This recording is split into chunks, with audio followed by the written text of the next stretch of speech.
everyone, it's your boy Bayleef from TM32. So we've been having a lot of people ask us, how do I sideboard? Well, the answer to that question might not be as simple as you think. But before we get into how to sideboard, one might ask, what is a sideboard? A sideboard is one of the many ways that card games try to level the playing field between decks in a best-of-3 format. And in Grand Archive, fortunately or unfortunately, you have an advantage or disadvantage based off of what your opponent is playing. It is a composition of cards that will lead you to victory in the symphony that is Grand Archive. But seriously though, it's a composition of at most 15 cards that you may access after your first game in a best-of-3 match. So basically, your games 2 and 3. Now that you know what a sideboard is, we can finally talk about how to sideboard. When you're sideboarding, you're essentially taking out cards that are not useful in a matchup and putting in cards that are useful in the matchup. For example, let's say I'm playing Wind Lorraine. Two cards that I play in the deck are Deflecting Edge and Swift Recruit. Deflecting Edge lets me prevent 3 attack damage to a unit that I control, and Swift Recruit lets me redirect an attack that would be going to me to the Swift Recruit instead. Now, let's say that we are actually playing against Fire Rai. Fire Rai's win condition is to kill me with his spells rather than attacks from allies or himself. He also plays cards that prevent me from attacking him or reducing the damage that he would take if I were to attack him.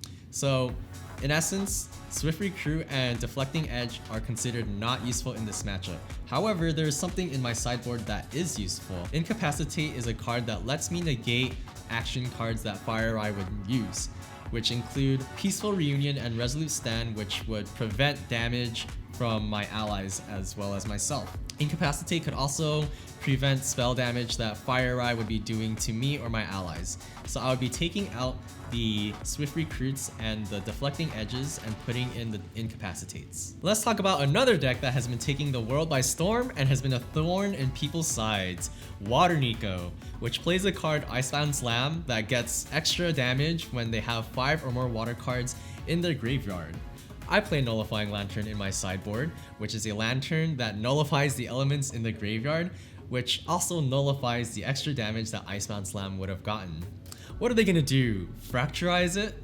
Now that we've talked about 2 very good examples of using the sideboard, let's talk about one bad example of using the sideboard. So let's go back to my first example. I'm still playing Wind Lorraine and my opponent is still playing Fire Rai. So the difference in this example is that I will be siding out Rally the Peasants for the Incapacitates rather than Deflecting Edge. Now, the reason why this is considered a bad sideboard decision is because Rally the Peasants is still useful because it can find me cards that are integral to my win con, while Deflecting Edge is actually just straight useless. Alright, if there's anything you can take away from this video, here are 3 tips on how to sideboard. Number 1, identify the matchups you are having the most problems with.